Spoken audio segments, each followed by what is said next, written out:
பல நேரங்களில் நம்ம கவனக்குறைவாக தான் நடந்துக்கிறோம். அதனால தான் நம்ம நிறையா சேலஞ்சஸ், நிறையா சவால்களை, நிறையா பிரச்சனைகளை நம்ம வந்து எதிர்கொள்ள வேண்டியிருக்கு. இது கேரியர் லைஃபாக இருந்தாலும் சரி, பர்சனல் லைஃபாக இருந்தாலும் சரி, இதுதான். அப்போ நம்ம வந்து ஒரு விஷயம் நம்ம செய்யும்போது we have to have some kind of preparation to home. கொஞ்சம் வந்து ஹோம்ஒர்க் பண்ணணும். எந்த விஷயமா இருந்தாலும் நீங்கள் ஹோம்ஒர்க் பண்ணாமல் ஒரு விஷயத்தை செய்கிறீங்கன்னா அது வந்து சரியானபடி அமையறதுக்கான வாய்ப்புகள் மிக மிக குறைவு. ஒரு இன்டர்வியூ போகிறதா இருக்கட்டும், இல்லை ஒரு கம்பெனியில் ஒரு முக்கியமான மீட்டிங், ஒரு முக்கியமான ஆடிட், இல்லை ஒரு முக்கியமான ஒரு டிஸ்கஷன், அங்கே நம்ம என்னென்ன பேச போகிறோம், என்னென்ன சொல்ல போகிறோம் அப்படின்றதா இருக்கட்டும். ஸோ எந்த விஷயமா இருந்தாலும், அதாவது வந்து ஜென்ரலாக ரெகுலராக நடக்காத விஷயங்கள், பிளான்டு ஒரு ஷெட்யூல்டு விஷயமா ஒன்று வரும்போது அதுக்கு நம்ம முன்கூட்டியே கொஞ்சம் ப்ரிப்பேர்டாக இருக்கிறது ரொம்ப நல்லது. அதுக்கான முயற்சிகள், அதுக்கான பயிற்சிகள் நம்ம எடுத்தால் மட்டும்தான் நம்ம வந்து அந்த விஷயத்தில் சக்சீட் ஆகிறது கன்ஃபார்ம் ஆகும். ஸோ உங்களுக்கு கொஞ்சம் ஹோம்ஒர்க் இருக்கும்போது யூ வில் ஃபீல் கான்ஃபிடென்ட். உங்களுக்கு வந்து கண்டிப்பாக ஒரு நம்பிக்கையோட சரி இதெல்லாம் நம்ம ப்ரிப்பேர் பண்ணியிருக்கோம் அப்படின்ற நமக்கே ஒரு ஒரு ஒரு நம்பிக்கை இருக்கும். நம்பிக்கையோடு அந்த விஷயத்தை நம்ம வந்து எதிர்கொள்வோம்.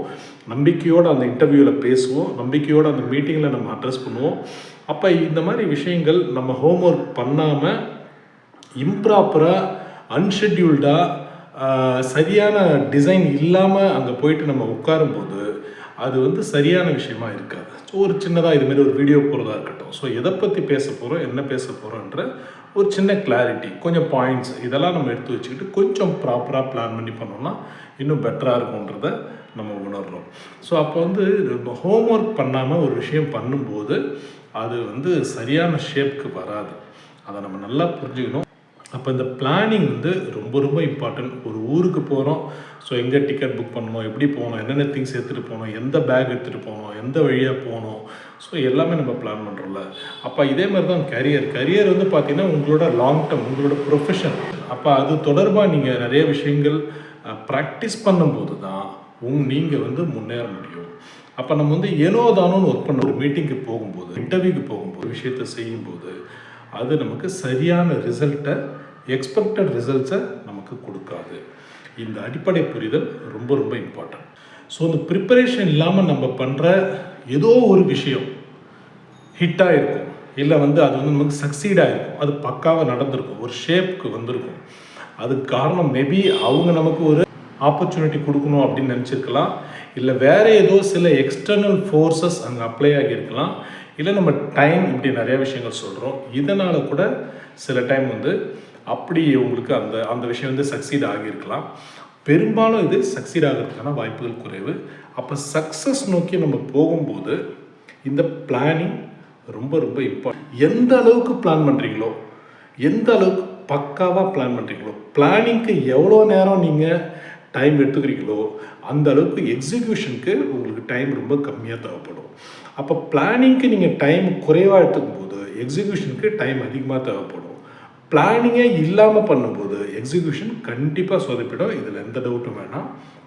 அதனால் தொடர்ந்து நான் அதனால தான் நிறைய வீடியோ சொல்கிறேன். தொடர்ந்து நிறைய விஷயங்கள் உங்களோட ஸ்மார்ட் ஃபோனில் பாசிட்டிவான விஷயங்களை, உங்களுடைய டெவலப்மெண்ட்டுக்கு தேவையான விஷயங்களை தேடிக்கிட்டே இருங்க. தேடி இன்ஃபர்மேஷன் எடுத்துக்கிட்டே இருங்க.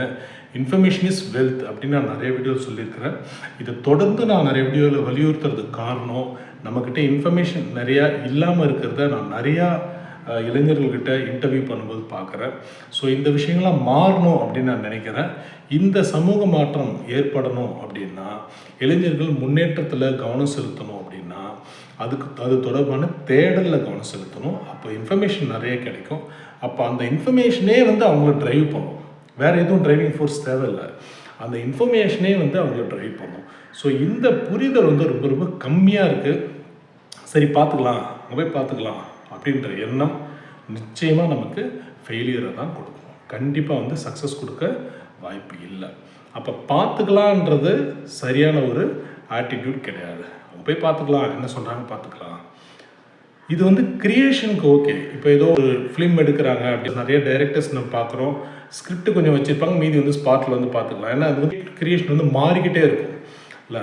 இது வந்து அப்படி இல்லைல்ல, இது வந்து கரியரில், இது வந்து ப்ரொஃபஷனில், இதில் வந்து நம்ம அப்படி சொல்ல முடியாது. அப்போ you should have some preparation at home. உங்களுக்கு வந்து நீங்கள் கண்டிப்பாக பிளானிங்கோட ஒரு ப்ரிப்பரேஷன் பண்ணால் மட்டும்தான் அது உங்களுக்கு கரெக்டான ஷேப்புக்கு வரும். நீங்கள் எதிர்பார்க்குற அந்த ஷேப்புக்கு வரும். இந்த இன்டர்வியூவில் இந்த ரிசல்ட் கிடைக்கணும்னா நம்ம ப்ரொஃபைலை முதல்ல நம்ம நல்லா ஸ்டடி பண்ணிக்கிட்டு அதுக்கப்புறம் இன்டர்வியூவில் போய் உட்காரணும். என்னென்ன கொஸ்டின்ஸ் வரும்ன்றது நமக்கு முன்னாடி கொஞ்சம் தெரிஞ்சிருக்கும். முன்னாடி கொஞ்சம் இன்டர்வியூஸ் அட்டன் பண்ணியிருப்போம், கொஞ்சம் வீடியோஸ் பார்த்துருப்போம், கொஞ்சம் ப்ரிப்பேர் பண்ணியிருப்போம்.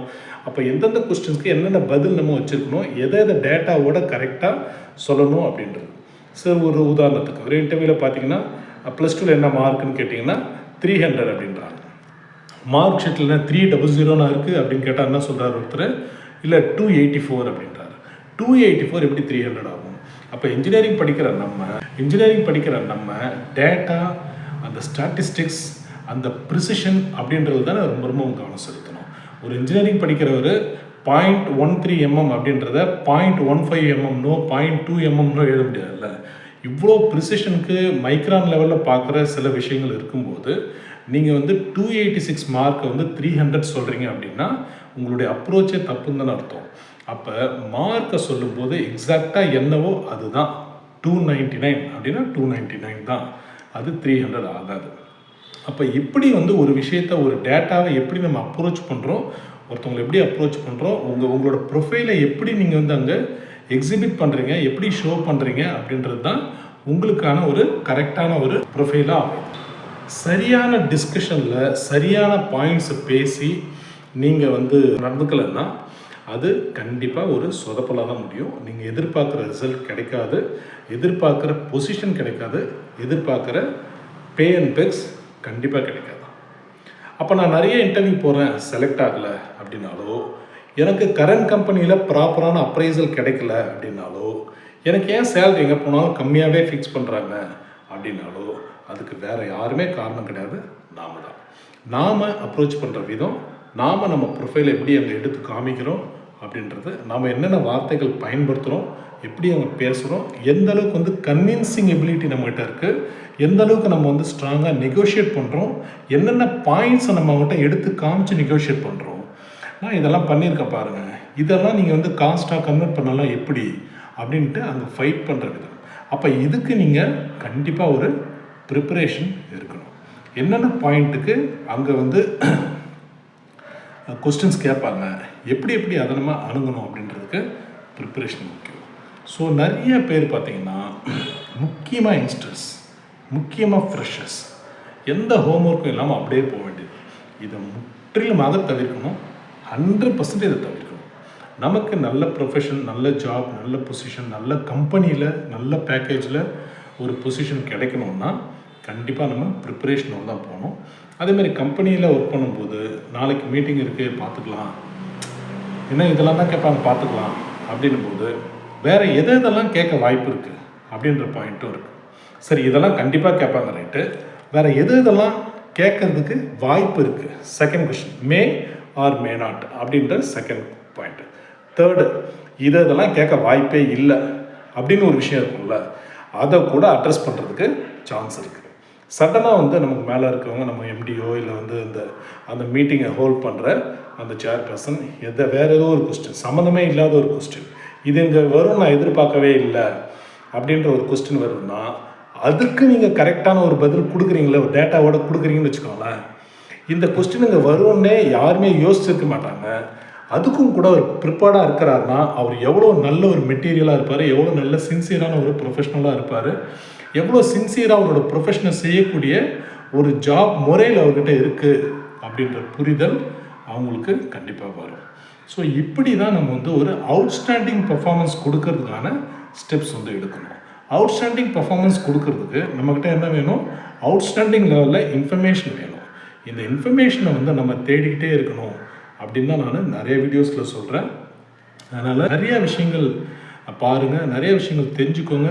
முக்கியமாக உங்களுக்கு மேலே இருக்கவங்க, உங்களோட சீனியர்ஸ், அவங்ககிட்டலாம் நிறைய விஷயங்கள் டிஸ்கஸ் பண்ணுங்கள். கூகுளில் தேடிடுங்க, புக்ஸில் பாருங்கள், லைப்ரரியில் பாருங்கள், நியூஸ் பேப்பரில் பாருங்கள். இந்த தேடல் இருக்கிற ஒருத்தர் வாழ்க்கையில் தோக்கவே மாட்டாங்க. மேபி அவங்களோட வெற்றி கொஞ்சம் தள்ளி போகலாம், அடுத்த மாதம் கிடைக்கிறது அதுக்கு அடுத்த வருஷம் கிடைக்கலாம். ஸோ அப்படி வேணால் இருக்கலாமே தவிர அவங்களோட வெற்றி என்றைக்குமே தோல்வியாக மாறாது. அதுக்கு காரணம் அவங்க ஒரு விஷயத்தை அப்ரோச் பண்ணுற அந்த மெத்தட், அது ஒரு சயின்டிஃபிக்கான மெத்தட். என்ன சயின்டிஃபிக்கான மெத்தட்? கரெக்டாக ப்ரிப்பேர் பண்ணிக்கிட்டு போவாங்க. நிறைய engineering students, fresh graduates, even working professionals, ஒரு கம்பெனியில் ஒர்க் பண்ணுற ஒரு ப்ரொஃபஷனல் கூட பார்த்திங்கன்னா வந்து ஜாப் தேடும்போது எதுவுமே அப்படியே இல்லாமல் அப்படியே ரெஸ்யூம் நமக்கு தான் எக்ஸ்பீரியன்ஸ் இருக்குது பார்த்துக்கலாம் அப்படின்னு சொல்லிட்டு வந்து உட்காருறது. ஸோ அப்படிலாம் இல்லாமல் கொஞ்சம் ப்ரிப்பரேஷன் வந்து ரொம்ப ரொம்ப இம்பார்ட்டன்ட். 10 வருஷம் ஒரே கம்பெனியில் எக்ஸ்பீரியன்ஸ் இருக்கும். நமக்கு ஃபினான்ஸில் 10 வருஷம் நல்ல ஸ்ட்ராங் எக்ஸ்போஷர் இருக்குது. சாப் தெரியும், டாக்ஸேஷன் தெரியும், பேபிள் டிஸ்ட்ரிபியூட் பிஆர்எஸ் எல்லாமே நமக்கு தெரியும், காஸ்டிங் தெரியும், எல்லாமே தெரியும். ஓகே, போய் உட்காரோம். அந்த கம்பெனி பற்றி நம்ம எதாவது தேடி இருக்குமா? போய் உட்கார்ற அந்த கம்பெனியை பற்றி ஏதாவது தேடி இருக்குமா? அந்த கம்பெனியோட ஃபினான்ஷியல் ஸ்டேட்டஸ் என்னென்ன பண்ணுறாங்க அப்படின்னு தேடி இருக்குமா? அது இல்லை. செகண்ட், சேலரி பார்ட் வந்து எப்படி நெகோஷியேட் பண்ணணும் அப்படின்றதுக்கு ஹோம்ஒர்க் பண்ணியிருக்குமா? நீங்கள் வந்து கரண்ட் சிடிசி இப்போ 10 இயர்ஸாக அங்கே இருக்கிறீங்க. 10 இயர்ஸாக நீங்கள் இருக்கும்போது உங்களுக்கு வந்து பெரிய இன்க்ரீஸ் வந்து கம்பெனியில் கொடுத்துருக்க மாட்டாங்க. அதுக்காக தான் நீங்கள் மாறுறீங்க. அப்போ 10 இயர்ஸாக நீங்கள் எவ்வளோ வேலைகள், எவ்வளோ பே அண்ட் பெக்ஸை வந்து சாக்ரிஃபைஸ் பண்ணிவிட்டு இந்த கம்பெனி நமக்கு நல்லா இருக்குது அப்படின்ற ஒரு இந்த ஃபீல் குட்டுக்காக அங்கே இருக்கீங்க. அப்போ இதையெல்லாம் வந்து காஸ்ட்டாக மாறணும்ல. இவ்வளோ நாள் நீங்கள் உங்கள் ப்ரொஃபைலை வந்து ஒரு பொட்டென்ஷியல் ப்ரொஃபைலாக அந்த கம்பெனியில் ஒரு ஸ்டேபிளாக நீங்கள் இருந்திருக்கீங்கல்ல. நடுவில் நீங்கள் 2 கம்பெனி 3 கம்பெனி மாறி இருந்தால் your CTC would have gone up, கண்டிப்பாக மேலே போயிருக்கும்ல. அப்போ அதையெல்லாம் நீங்கள் சாக்ரிஃபைஸ் பண்ணிட்டு தானே இந்த கம்பெனியில் இப்போ இருக்கிறீங்க. இது எல்லாமே உங்களால் வந்து அங்கே பேச முடியணும். அப்போ பேசும்போது தான் இதெல்லாம் நீங்கள் கன்வின்ஸ் பண்ணி இதெல்லாம் பேசி உங்கள் ப்ரொஃபைலில் இருக்கிற பாசிட்டிவான விஷயங்களை நீங்கள் எடுத்து தனியாக அவங்களுக்கு காமிச்சு அதை ப்ரெசென்ட் பண்ணும்போது தான் உங்கள் ப்ரொஃபைலோட ஒர்த்தை வந்து அவங்க ஃபீல் பண்ணுவாங்க. அப்போ தான் வந்து நீங்கள் கேட்குற சிடிசியை ஆஃபர் பண்ணுறது கொஞ்சம் சான்ஸ் இருக்குது. உங்களுக்கு ஏதோ கொஞ்சம் நாலேஜ் இருக்குது, ஃபினான்ஸில் 10 இயர்ஸ் இருந்துருக்கிறீங்க, அதுக்காக உங்களுக்கு வந்து ஓகே நீங்கள் வந்து இப்போ இவ்வளோ வாங்குறீங்க, நாங்கள் அதுக்கு ஒரு 10% இன்க்ரீஸ் கொடுக்குறோம் அப்படின்னு ஆஃபர் கொடுத்தாங்கன்னா என்ன நடக்கும்? நம்ம போயிட்டு கரண்ட் கம்பெனியில் போய்ட்டு பேப்பர் சப்மிட் பண்ணுவோம். அவங்களே வந்து இல்லை இங்கேயே இருங்கன்னு சொல்லிட்டு அவங்களே பேசுவாங்க. அப்புறம் வீட்டில் பேசுவோம். 10% இன்க்ரீஸ் அப்படிங்கிறது அதை வந்து மந்த்லி டேக் ஹோம் சேலரியில் கன்வெர்ட் பண்ணி பார்த்தீங்கன்னா பெரிய டிஃப்ரென்ஸாக இருக்காது. 2000, 3000, 4000 தான் டிஃப்ரென்ஸ் இருக்கும். அப்போ எதுக்கு நம்ம மாறணும் அப்படின்ற ஒரு கேள்வி உங்களுக்கே வரும் இல்லை? அப்போ நீங்கள் அங்கே ஸ்ட்ராங்காக பேசி உங்கள் ப்ரொஃபைலை வந்து கரெக்டாக எக்ஸிபிட் பண்ணி 10% வந்து 30-35% கொண்டு வந்தீங்கன்னா நீங்கள் இங்கேருந்து மூவ் ஆகிறதுக்கான ஒரு பெரிய சேஞ்சாக வந்து உங்களுக்கு இந்த கேரியரில் இருந்திருக்கும். ஸோ அது எல்லாமே மிஸ் ஆகுதுல்ல. ஸோ இதெல்லாம் நம்ம ப்ரிப்பரேஷன் ரொம்ப ரொம்ப இம்பார்ட்டன்ட் அப்படின்னு சொல்கிறோம். Homework, always do A homework. எங்கே ஒரு புது இடத்துக்கு போனாலும் என்ன ஒரு புது விஷயம் பண்ணாலும் கண்டிப்பாக ஹோம்ஒர்க் பண்ணிக்கிட்டு தான் போகணும். ஹோம்ஒர்க் பண்ணாமல் போனால் அதில் நம்ம சக்சீட் ஆகிறதுக்கு வாய்ப்புகள் மிக மிக குறைவு. ஒரு ஸ்டெப் எடுக்கிறோன்னா அதில் நம்ம வந்து சக்சீட் ஆகணும். இப்போ சக்சீட் ஆகணும்னா அதுக்கான எஃபோர்ட்ஸ் இருக்கணும், அதுக்கான உழைப்பு இருக்கணும். அதுக்கான உழைப்பு இருக்கும்போது தான் அந்த வெற்றி வந்து உங்களுக்கு உறுதிப்படுத்தப்படும்.